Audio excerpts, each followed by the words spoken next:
Phil, let's show everybody the numbers there. The Federal Reserve Chairman Jerome Powell spoke today and seemed to precipitate what we're seeing on the street. Explain. Yeah, I think markets are reacting, one, to reality on some level, which is that nothing's really changed over the course of the two rather calm market days that we've seen.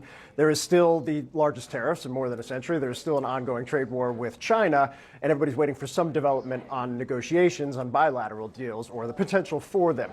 What changed was mostly the Fed chair coming out and making very clear this point. Take a listen.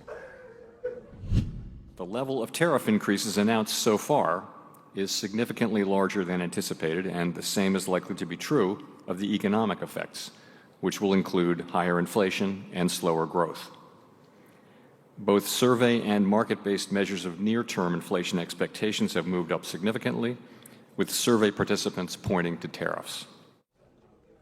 Now, Casey, on top of that, there were two additional points Powell made building off of what you just heard that I think are extremely critical to pay attention to right now. One, the expectations are that situation he was describing on economic conditions and inflation is a situation that he said expected to play out over the balance of the year. So it's going to be longer term. It's not going to be something that turns around immediately.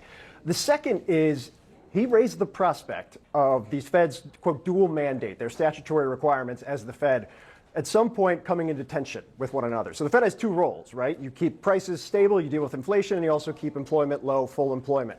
When those two things run into one another, what he's saying, to translate, is the potential for stagflation, something we haven't seen in a real tangible way since the 1970s. It is the worst nightmare for a Fed chair because what they can do with rates, what they can do with QE, handles one of those issues. When they're running into one another, which isn't supposed to happen, they're out of tools. You're kind of like a soccer goalie that has to pick on a penalty kick which way you're going to dive and just hope you pick the right direction.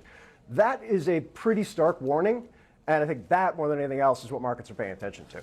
Yeah, for sure. And of course, the Fed chairman is so measured in the way that he speaks. It makes the weight of a statement like this all that much heavier. Obviously, we have other public figures who are not so restrained and careful with the words that they choose. He does not share that characteristic. Phil Mattingly, always grateful to have you start the show. Thanks very much. All right, our panel is here. CNN legal analyst Elliot Williams, CNN political director and our Washington bureau chief David Chalian, CNN political commentator, former Biden White House communications director Kate Bedingfield is here, and CNN senior political commentator Scott Jennings back again. Thank you all for being here. Really appreciate it. David Chalian, let me start with you, big picture on this economic situation. Obviously, there are a number of battles that the White House seems eager to fight with Democrats. We're going to get to some of that later on in the show. But what is going on in the economy represents a really fundamental risk for President Trump, for Republicans. And there has been no small amount of chatter of them saying, well, we'll do this with the tariffs. It'll cause the Federal Reserve to lower interest rates to the floor. Businesses will explode and the economy will take off.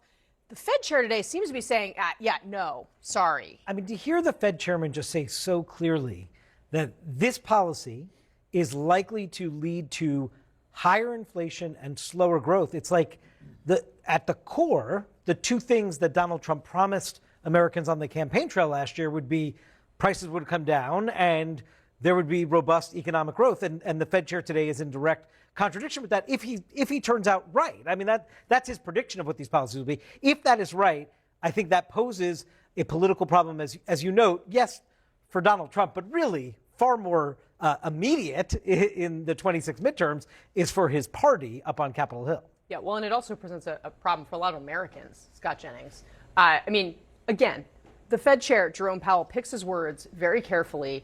He also has, there has been no small amount of tension between him and President Trump. I would just point to this Wall Street Journal headline from November 7th, 2024. You may recall that's about the time that Donald Trump won the election, when Powell says that he won't step down if he's asked to by Trump.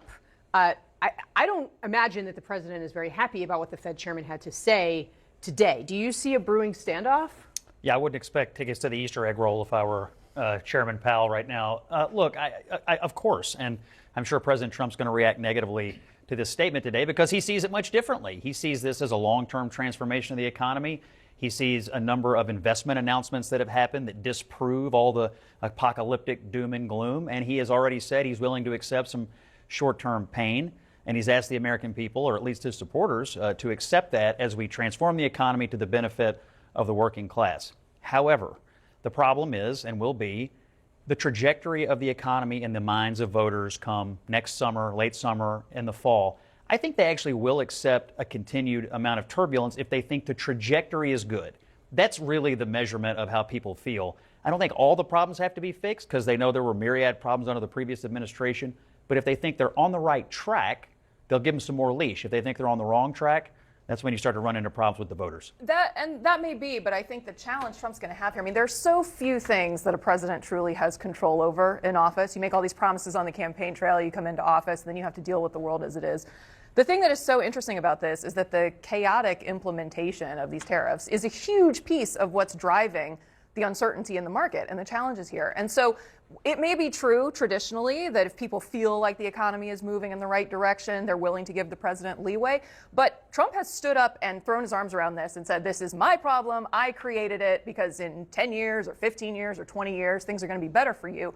I think it's going to be really tough in the fall of 2026 to ask voters to say, well, just hold your nose and just wait, and it's going to get better. Moreover, it's to pick up on both David's and your points, Kate, the certainty with which Donald Trump came in saying, look, in effect, I alone can fix it, to echo the point that he made several years ago, that what I will implement will ultimately fix the economy and make things better for all Americans. Yes, he has some runway, but that runway is getting much, much shorter. I do think some of the chaos may seem reduced if over the next few weeks they do roll out a series of announcements with trade deals with individual countries. I mean, they're obviously in deal-making mode.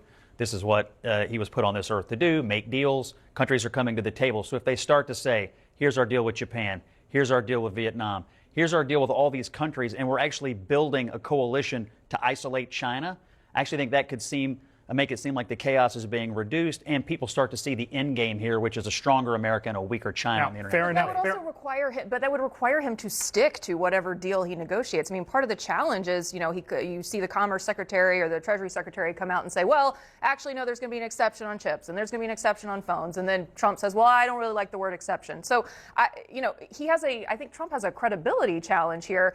It may be that he's able to successfully negotiate all these trade deals. I'm not sure the market is going to believe him, even when he comes out and says these are the terms, because he himself hasn't stuck to his previously set agenda here. And the bigger point is that not all trade deals are created equal. And yes, we can strike trade deals with Sri Lanka and Vietnam, but none of these countries have the power, to harm the American economy that China does, and without a consideration of China. Yeah. And just to your point about Powell, you showed that Wall Street Journal headline, I think it was, from the election time. I think it was just yesterday or the day before, Treasury Secretary Bessent in Argentina talked about starting to interview or come up with a list of people of thinking of new candidates because when Powell's term ends next year, Trump is going to be in position to. And the fact that it was like out there yesterday from the Treasury Secretary already seeding the ground of trying to look at the post-Powell era. To Scott's point, I would be very surprised if Donald Trump did not react negatively to what the Fed chairman said today. Well, and Scott, can you just be realistic with me? I understand you're presenting how the administration is looking at this. We're going to talk for a second about deportations. We're going to talk later in the show about transgender athletes, right? There are all these fights that the administration is generating, is picking in many ways.